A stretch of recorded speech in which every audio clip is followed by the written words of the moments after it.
gusta de la historia es lo mismo que me gusta de la vida, porque la historia es la vida pasada que se cuenta. Lo que indefectiblemente me gusta más cuando encuentro un fragmento del pasado que testimonia fuertemente una carta, algo que fue de un personaje que conozco bien, un escenario, un paisaje. Siempre es percibir que aquello que hoy está muerto o está adulterado por el paso del tiempo es algo que alguna vez estuvo vivo, como estoy yo en el momento en que lo toco. Entender un trozo de vida que se fue implica cierta madurez en la vida misma. Entonces se requiere poder hacer sintonía con lo que se está viendo, poder entenderlo. Hay cosas que a los 15 no podés entender y que de pronto a los 35 son clarísimas. O sea, que se requiere curiosidad y experiencia vital.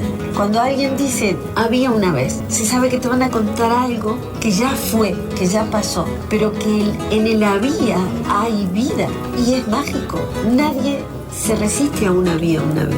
A mí me produce siempre la misma impresión la violencia cuando es de origen político. Y es lo desbocado de la situación del que mata a otro. Y la ausencia absoluta de conexión causal limpia que hay con la violencia cuando yo, historiadora, me acerco al tema. Y cuando me toca vivir en la época, también. El momento de guerra y de enfrentamiento es siempre un momento de barbarie, de negación de la condición humana, y nunca ninguna causa justifica las cosas que se hacen. Votar fue la clave siempre y sigue siendo. Votar al principio en una asamblea de vecinos a la orilla de un río en un campamento de gente en armas. Luego votar en voz alta, con todos los riesgos que implicaba, pero votar. Y luego pasar a votar aunque se tuvieran las antiguas limitaciones. Por ejemplo, votar aunque se sea analfabeto, votar aunque se sea peón a sueldo, votar siendo mujer. Fueron conquistas paulatinas, pero la importancia era votar, hasta llegar a hacerlo con las máximas garantías de la confidencialidad y del secreto, el derecho a la opinión pública. El segundo factor determinante en el Estado de Derecho y en la democracia es la educación.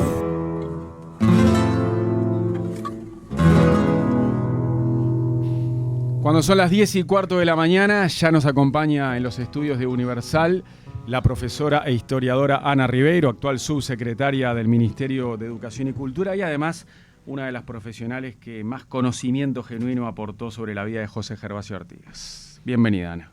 ¿Cómo te va? Muchas gracias. Me va muy bien y estoy encantada de ver tantos alumnos alrededor mío, detrás de la Contabilizamos, de la Ana, somos 8. 8 en esta radio. Qué barbaridad. Disparate, ¿eh? Bueno, ¿Y cuántos por el Uruguay? Y por todas partes, porque ¿te acuerdas aquella canción, aquel verso de Benedetti que musicalizó Serrat, que decía, era sobre Brasil, hay garotas en todos los puntos cardinales? Sí. Bueno, yo puedo alterar la letra y decía, hay exalumnos en todos los En puntos todos lados, cardinales. sí. Me los he encontrado en aeropuertos, en los sitios más inauditos, en otros países. ¿Es lindo eso? Es la cosa más linda de la vida. Sí. Claro. Porque- Yo los miro a ustedes y ¿Sí? pienso, mirá, algo hice, alguna cosita hice para que sean profesionales, para que puedan estar trabajando acá, para que disfruten lo que hacen. Esa cosa de la semillita. Eso es precioso, sí, la semillita, el semillón, lo que sea.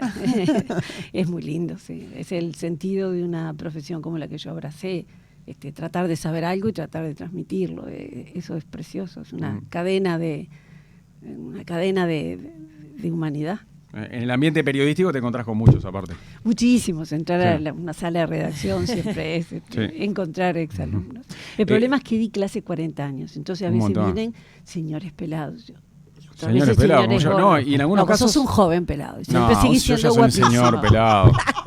Seguís siendo guapísimo y uno puede Qué pensar que te divina. pasaste No, y la además- cosa para mostrar que tenés una linda Uno cabeza. pierde la para referencia. ostentar Para cráneo. resaltar los ojos. Para ostentar cráneo. es que es por un eso, bandido. claro, por eso. Mariano claro. no es pelado. Mariano se corta el pelo Porque y quiere. se rapa Por para facha, resaltar por esos facha. ojos color mar que tiene. Exacto. Uno pierde la referencia con Ana. Me pasó hace poco de verla en una situación compleja. Estábamos con el embajador de Perú y yo le digo, profe, y enseguida me di cuenta. Digo, subsecretaria, por favor, tendrá un minuto. No. Porque pasa eso, que uno la ve y se acuerda de los No. años del aula y la tiene como tan cercana como una docente. A veces, hoy está en un cargo muy importante dentro Sí. del MEC. Entonces, Ana, hoy es 8 de marzo. ¿Qué significado tiene para vos el Día Internacional de la Mujer? ¿Esta fecha cómo la vivís?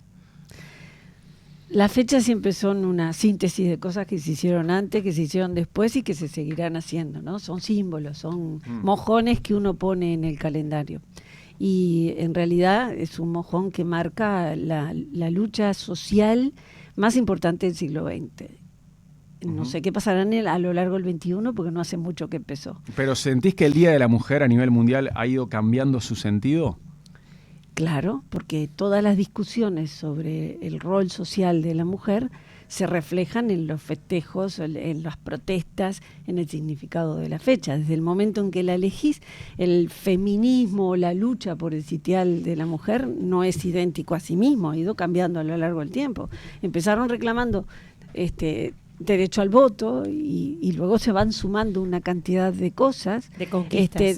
Claro, hoy probablemente en las fechas del futuro Sí. veremos emerger reclamos que hoy no se nos ocurren a ninguno de nosotros cuatro sentados alrededor de esta mesa. ¿Y vos hoy reclamarías algo? Y es probable, sí. ¿Qué Mira, cosas? yo reclamaría menos discurso políticamente correcto a propósito de esta fecha. Porque cuando las cosas avanzan y las conquistas se van concretando, entra esa especie de ola de hay que demostrar que se apoya a las mujeres, tenemos que... Entonces hay niveles en los que mirás y decís, ¿será sincero o esta noche pega 3 gritos cuando llega a casa? Y entonces yo reclamaría eso, ¿no? Más coherencia, más internalización real de las cosas que se admitan, porque de pronto no todo el mundo admite todo a la vez, y una concreción siempre, yo diría, focalizada en las garantías para el igual acceso a las cosas, que es casi lo más importante que precisan las mujeres para terminar una situación que se alargó tanto tiempo y que fue de asimetrías crueles. Sos una mujer que ha estudiado mucho las revoluciones, que conoce las revoluciones, y las revoluciones tienen momentos de utopías y de radicalizaciones, Sí. ¿no? Y luego que esa espuma baja, Sí. se entra a ver lo importante, el alma de la revolución, digamos, o las conquistas de la revolución. ¿Sientes que este momento revolucionario del feminismo tiene picos de crecimiento, de hervor, con demasiada espuma, que a veces pierde el foco? Sí, a veces en algunas portavoces sí, hay cosas muy radicales. Porque si tú ves a un señor que tiene 80 años y que te abre la puerta para que pases primero y le tirás encima una diatriba enorme diciéndole que no lo precisás porque bla, bla, bla, bla, bla, bla, hay algo de despropósito en eso. Porque el señor nació en otra época, entendelo, está siendo gentil. Eso es una insignificancia, no es un gesto cotidiano, no estoy hablando de conquistas Pero mayores. es traspolable a otras cosas. Es traspolable a otra cosa. Entonces, creo que eso es lo que a veces ves, algunas cosas que son excesivas. Es excesivo cuando el reclamo a la igualdad de acceso a las mismas cosas se convierte en una especie de lucha con el varón, ¿no? Entonces, voy a decir, bueno, con algunos varones y algunas actitudes de los varones sí. Y si hay algún varón que tiene todo el tiempo esas actitudes, exactamente tendrá nombre y apellido. Pero de manera genérica no tiene sentido cuando Se plantea en términos dicotómicos, digamos. Claro. Ese creo que es más o menos el límite. Pero creo que eso ya, por suerte, lo hemos discutido bastante y ya hay mucha más gente que lo entiende, ¿no? La cosa está entre aquel feminismo de la diferencia del principio y el feminismo de hoy, que creo que hace más hincapié en la igualdad. El de la diferencia decía somos mejores porque somos mujeres. No, somos mujeres, punto. Hombres y mujeres mejores y peores hay en todos lados. Y luego el feminismo que me parece el que toma el rumbo más adecuado es el que exige, pide igualdad en las cosas en que se puede ser igual. Hay diferencias que son anatómicas, morfológicas. Esas diferencias las sabemos manejar bien. Garantícennos la igualdad de acceso a las cosas, déjenos estudiar, no envenenen a las niñas en Irak porque quieren estudiar y abrir un libro. Esas son las cosas que tiene que tener claridad la definición. ¿Y considerás que acá en Uruguay la marcha por el Día de la Mujer se politizó? en algunos momentos, el año pasado, lo recuerdo, lo miré así y dije, caramba, qué politización lastimosa, porque en realidad le quita a las mujeres una bandera que es de las mujeres y no tendría por qué terminar siendo una bandera meramente partidaria. Recuerdo verlo por televisión, verlo por los medios. Yo no voy a las marchas nunca de ningún tipo, porque como que esa cuestión tribal, hablábamos con alguno de mis exalumnos mientras esperaba para ingresar, esa cuestión tribal es la mejor expresión, no se me da bien. Yo prefiero sentarme a hablar de complejidades. Al éxodo del pueblo oriental hubiera sido con Artigas igual. No sé. No sé. Entonces, yo no voy a las marchas, pero lo vi por televisión. Y recuerdo cuando no le permitieron ingresar, hicieron todo aquello contra Beatriz Argimón.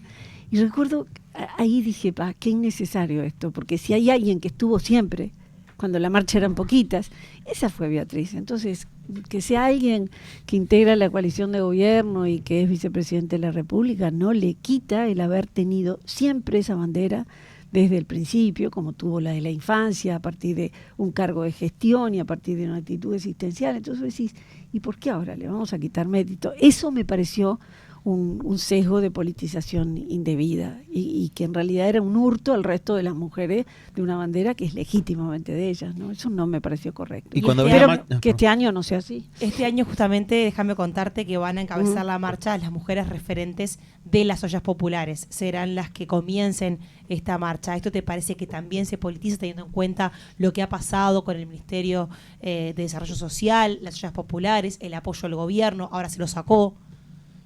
Bueno, parecería como una señal en ese sentido. No lo sé, hay ollas populares en varios lados y el MIDES ha estado atento a ese punto y bueno, ustedes saben la complejidad que tuvo el asunto, ¿no? Algunas cosas se descubrieron que no eran como debían ser. ¿Tiene política la marcha? Parecerían estar muy politizadas el tema de las ollas populares, pero no lo sé, capaz que lo hacen de buenas maneras y también suman a referentes. No lo sabremos hasta esta tarde. ¿Y qué te parece el paro de mujeres? ¿Estás de acuerdo? No. ¿No? No. ¿Por qué? Yo prefiero estar activa en los lugares en los que estoy y disfrutar una fecha de alto valor simbólico, estando en los sitios. Si te haces paro, ¿y qué haces? ¿Te encerrás en casa? ¿Lavar los platos o no los lavas? No, se supone que el paro es para ir a la marcha con tiempo, para tomarse un tiempo para reflexionar, para juntarse con otras mujeres. Impiden ir a la marcha, no sé, la actitud del paro, no sé, yo preferiría estar de manera militante y presencial en los lugares, porque al fin y al cabo nos los ganamos. A cada una de las mujeres que está en el sitio que sea, en donde siente que se gana la vida, mantiene a sus hijos y se realiza personalmente, le ha costado mucho llegar donde llegó. Nunca es del todo fácil, siempre hay complicaciones agregadas a la condición de mujer. Entonces, estar en ese lugar yo diría que es casi hacerlo de manera militante ese día. Yendo a tu función en el gobierno, ¿te parece que esta administración hizo lo suficiente en materia cultural para alcanzar la tan ansiada igualdad entre mujeres y hombres? Nunca es suficiente. Nunca. Se han hecho cosas, por ejemplo, estamos mandatados y obligados por ley y cumplimos a rajatabla, estamos en eso, con crear unidades de género en cada uno de los ministerios, en cada una de las instituciones estatales. Esa unidad de género vela luego por los protocolos, los necesarios protocolos para proteger a la mujer en los sitios de trabajo, ¿no? Protocolo de acoso laboral, protocolo de acoso sexual. Monta un tribunal que esté pronto para tratar esos casos cuando llega, porque ustedes imaginen una denuncia en este ámbito de trabajo, rarifica absolutamente todo. ¿Qué haces? Vas al nivel jerárquico y decís, me animo, lo digo, ¿no será que después me echan?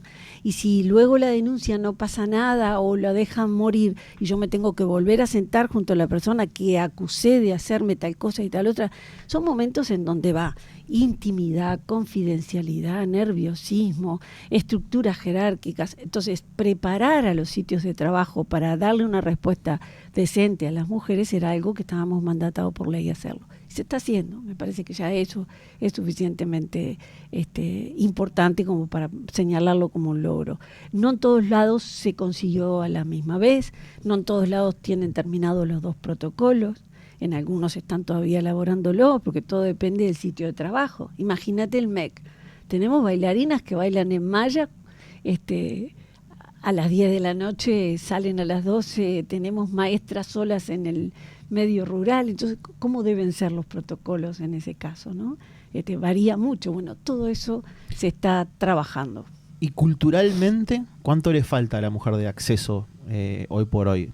No sé darte el porcentaje. En el arte, en la música, o sea, ¿cómo lo ves tú a eso? Falta, es lo que sabría decirte, falta, no sé cuánto, no sé cuál es el porcentaje, sé que se avanzó mucho, porque tengo 67 años, este año cumplo 68, en 2 más y medio voy a tener 70, o sea que yo recuerdo, porque tengo edad suficiente, que cuando era una niña mi madre me compró pantalones iguales a los de mi hermano más chico, porque teníamos más o menos el mismo tamaño, y la vecina de al lado se escandalizó y dejó de saludarnos, porque yo era una niña que usaba pantalones. Entonces, desde eso a sentarme en una mesa de discusión sobre la cuota, a ver mujeres apoyadas, por ejemplo, desde mi ministerio en la vocación científica de las niñas, para darte un ejemplo de algunas de las cosas que se pueden y deben hacer, ha pasado mucha agua bajo el puente. Entonces yo celebro todo lo que se ha hecho, celebro que esta marcha de hoy sea multitudinaria, aunque yo no vaya, hay una señal en eso, pero sé que falta algo también multitudinario todavía en muchos lugares. ¿Y cuáles son los principales objetivos para los próximos años en ese sentido? Insisto en lo que te dije al principio, yo creo que la igualdad de acceso a las cosas, eso es.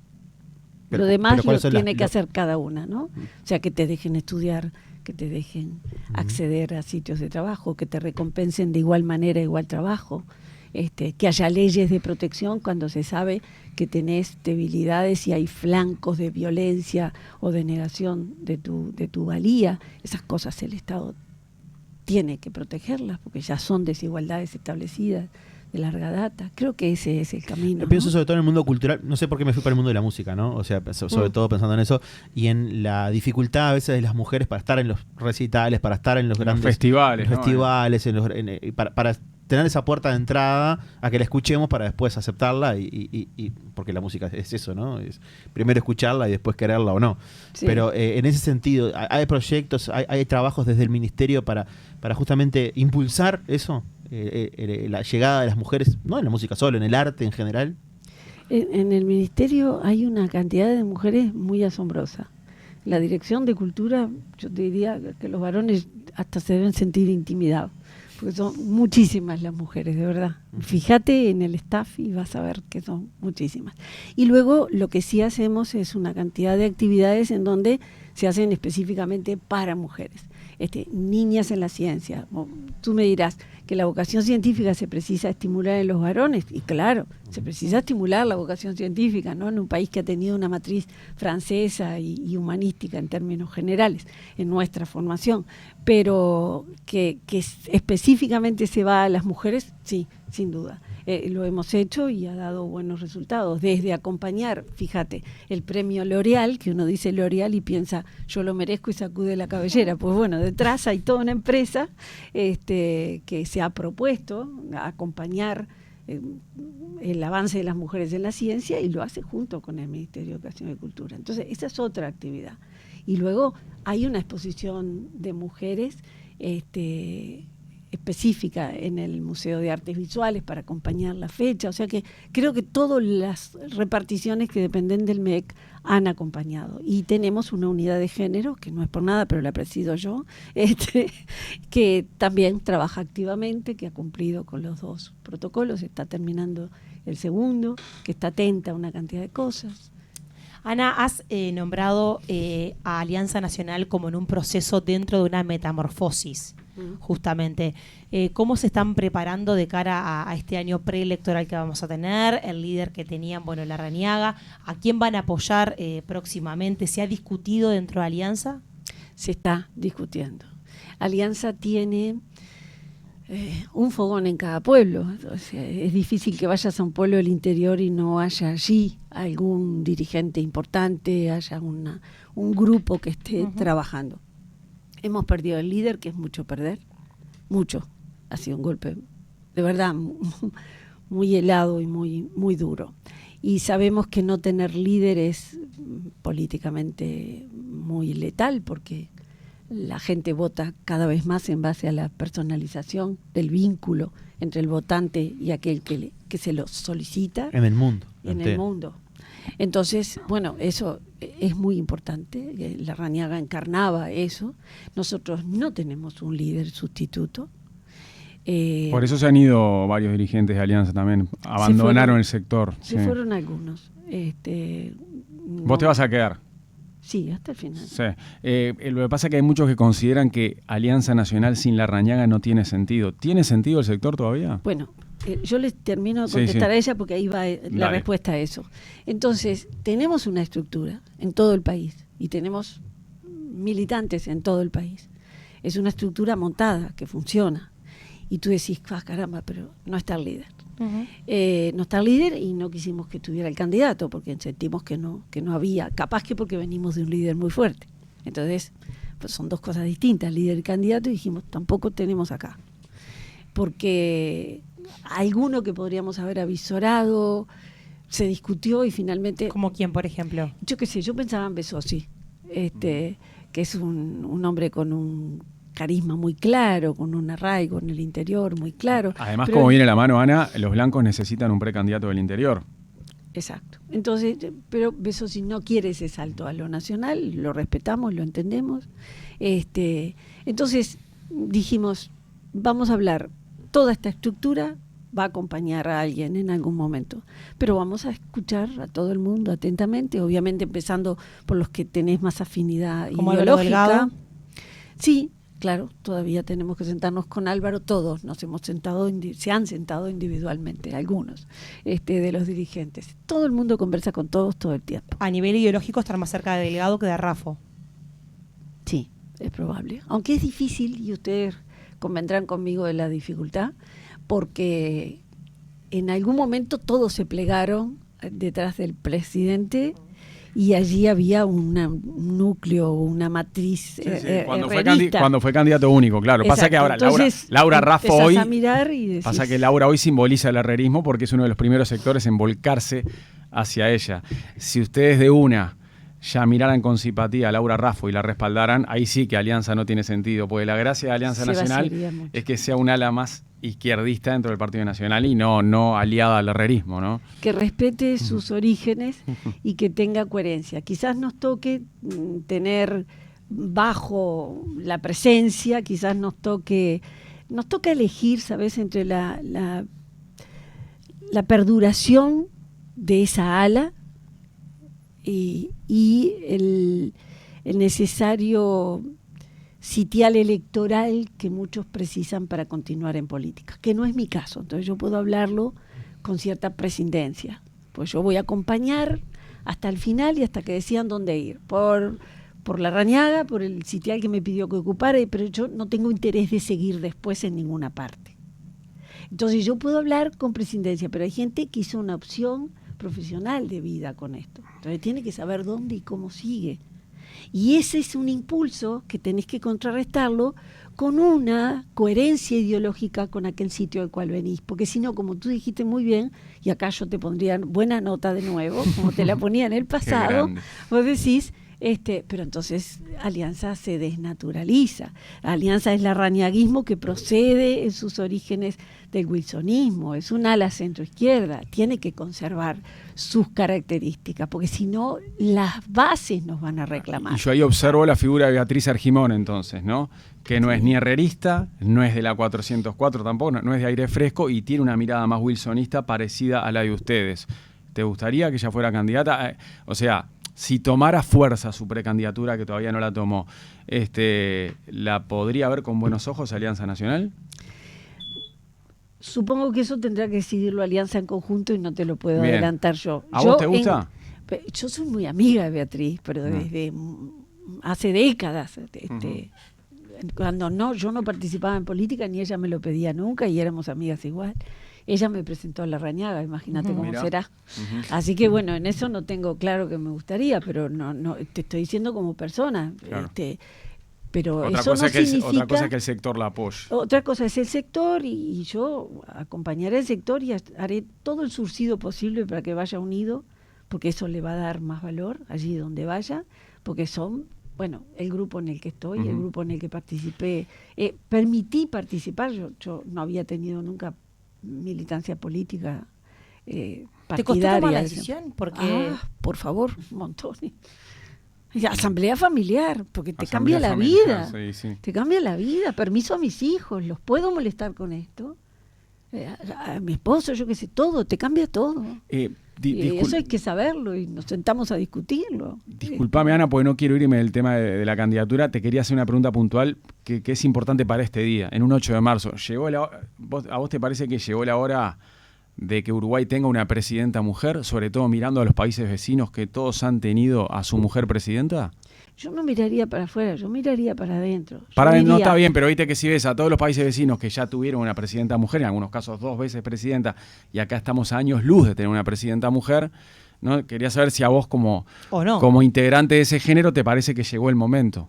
Y si nosotros tuvimos una Paulina Luisi, que la gente salía a los balcones a verla pasar junto con los demás estudiantes, la única mujer que iba a la universidad. Y si tuvimos las mujeres que tuvimos en literatura, en ensayo, ¿cómo no vamos a poder tener una mujer? Claro que sí. Ahora, cuando decís llegó la hora, Hablo de 2024. Sí. A mí me gustaría vos lo pensar... relacionás con las cuotas de que tiene que haber una mujer estratégicamente por el simple hecho de ser mujer. Eso es lo que vos querés correr. Claro. A ver, yo creo que tenemos las condiciones para que puedas decir al aire, llegó la hora, señores, tenemos una presidenta. Perfecto. Pero a mí me gustaría que fuera, no porque sonó la hora histórica o porque el país de al lado lo miro con cierta envidia o me ataca el deseo de emular. Claro, los países de al lado la encontraron. Perfecto, sino porque dimos con las coordenadas necesarias, la persona adecuada, la que concita el voto de confianza que es ejercer un cargo de esos requiere, ¿no? Porque es un cargo en el cual tú tenés mucho poder y no tenés mucho poder, todo a la vez. Estás al frente de una maquinaria complejísima en donde a veces sentís que quisieras y no podés. Entonces, la persona que encarna ese lugar tiene que tener la confianza de la población, que no es menor. Y bueno, ustedes lo saben, el presidente tiene un nivel de aprobación que no se condice con otros guarismos que se miden. Y ese voto de confianza me parece fundamental. Entonces, ojalá se dé que haya una mujer con la preparación que se requiere para llegar a ese sitial, que cuente con ese voto de confianza. Tenemos el aval histórico de que nuestras mujeres han peleado lo suficiente, ¿no? Han peleado desde que eran chinas en el éxodo que acompañaban, alguna que iba sola, sin familia y sin nada, con un callado para apoyarse en el camino, y otras que iban al frente de su familia, con esclavos, con hijos chicos, grandes, porque eran viudas. Desde entonces tenemos una participación activa de las mujeres que no se condice con la visibilidad que tenían en los relatos históricos, ¿no? Hoy en día la visibilidad se reclama y se ha logrado en muchísimos lugares a un nivel impensado antes, pero todavía se requiere más. Yo lo que quiero es que las coordenadas históricas estén bien alineadas y de verdad llegue la que tenga la preparación y el voto de confianza de la población. No porque el país vecino lo haya tenido, sino porque nosotros encontramos la persona justa. Sí, iba una pregunta, pero me acabas de abrir una puerta. Así que la otra la voy a hacer después. Dale. Eso, la visibilidad histórica en el relato de la mujer. Hay una reforma educativa en proceso, en este momento, en acción ya. ¿Se ha cuidado eso? ¿Te parece que le falta a la educación justamente visibilizar en el relato a la mujer? Sobre todo hablando de la historia, que es tu... Claro, eso falta, pero fíjate que podrán hacerlo en la educación cuando estén escritos los manuales, dirás tú, porque son manuales los que se usan en la educación. Pero para llegar al manual se tiene que escribir el libro de investigación. Claro. Entonces es un largo camino que podés hacerlo de manera forzada y poner un día, pedirle a las maestras que salgan desesperadas a buscar qué mujeres habían en el pueblo Wikipedia. que le toca, en Wikipedia, o podés esperar, también vas a hacer las dos cosas, esperar que naturalmente vaya decantando y se le vaya dando visibilidad, porque desde el punto de vista historiográfico, el tema de las mujeres en los libros fue también recorriendo un camino. Entonces, primero se escribieron libros de queremos que se nos visibilice, y eran de protesta y queremos que se nos visibilice. Y recién después empezaron a escribir libros que las visibilizaban. Claro. O sea, que contaban la historia pequeñita de fulanita, Sí, menganita sí. de la otra. Primero las grandes mujeres, las más conocidas, después las más anónimas. Entonces, todo ese proceso está en marcha y seguirá en marcha. Claro, después viene el reclamo y se le pone el nombre de una mujer a tal escuela, perdida en medio del campo. Es parte de lo mismo, ¿no? Yo creo que son varias cosas que avanzan a la vez. Y yo voy a hablar de otra mujer que conozco hace muchos años, que es profesora de historia y que hace muchos años también en un programa de radio la entrevistábamos y empezaba tibiamente a acercarse a Alianza Nacional. Y hoy la veo hablando de política con muchas ganas y con mucho manejo, que está muy lejos de aquella mujer que hablaba con TV, que decía, sí, voy a empezar en este proyecto.